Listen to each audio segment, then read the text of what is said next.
آج کا سوال بہت زیادہ انٹرسٹنگ ہے۔ سوال یہ ہے کہ اللہ تبارک و تعالی کا درود کون سا ہے؟ اللہ اپنے حبیب صلی اللہ علیہ وآلہ وسلم پر کون سا درود پاک بھیجتا ہے؟ میں نے ایک مرتبہ ایک خطیب کو کہتے سنا کہ اللہ بھی درود پڑھتا ہے، تم بھی پڑھو معاذ اللہ۔ اور یہیں تک بس نہیں، بلکہ بعض تو یہاں تک کہہ دیتے ہیں کہ دیکھو اللہ تبارک و تعالی عبادت سے پاک ہے، اللہ کوئی عبادت نہیں کرتا، لیکن ایک عبادت ہے جو اللہ بھی کرتا ہے کہ وہ اپنے حبیب پر درود پڑھتا ہے معاذ اللہ۔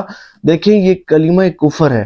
اللہ تبارک و تعالی عبادت سے پاک ہے، اور اس میں یاد رکھیے گا کہ اللہ تبارک و تعالی درود پڑھتا نہیں بلکہ درود بھیجتا ہے۔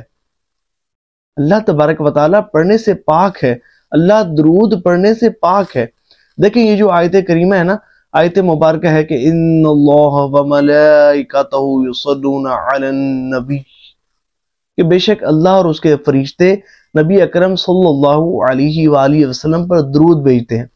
تو یہ درود بھیجتے ہیں، یہ درود پڑھنے پتہ نہیں کہاں سے یہ ترجمہ کر لیتے ہیں، میں حیران ہوتا ہوں۔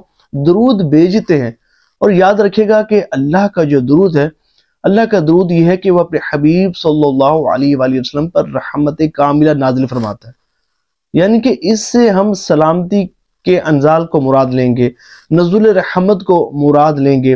اور بخاری شریف میں حضرت ابو العالیہ سے مروی ایک روایت ہے کہ حضرت ابو العالیہ رضی اللہ تعالی عنہ فرماتے ہیں کہ اللہ تبارک و تعالی کا درود یہ ہے کہ اللہ تبارک و تعالی فرشتوں کی محفل میں اپنے حبیب صلی اللہ علیہ وآلہ وسلم کی ثنا کو، اپنے حبیب صلی اللہ علیہ وآلہ وسلم کی صفات کو، اپنے حبیب صلی اللہ علیہ وآلہ وسلم کی شان و عظمت کو بیان کرتا ہے۔ تو اللہ تبارک و تعالی کا درود جو ہے وہ اپنے حبیب صلی اللہ علیہ وآلہ وسلم پر رحمت نازل فرمانا ہے، رحمت کا انزال مراد ہے، نہ کہ اللہ تبارک و تعالی کوئی صیغہ پڑھتا ہے معاذ اللہ، ایسا بالکل نہیں ہے۔ جب بھی درود پاک کی نسبت اللہ تبارک و تعالی کی طرف کی جائے تو یوں کہا جائے کہ اللہ تبارک و تعالی بھی اپنے حبیب صلی اللہ علیہ وآلہ وسلم پر درود بھیجتا ہے۔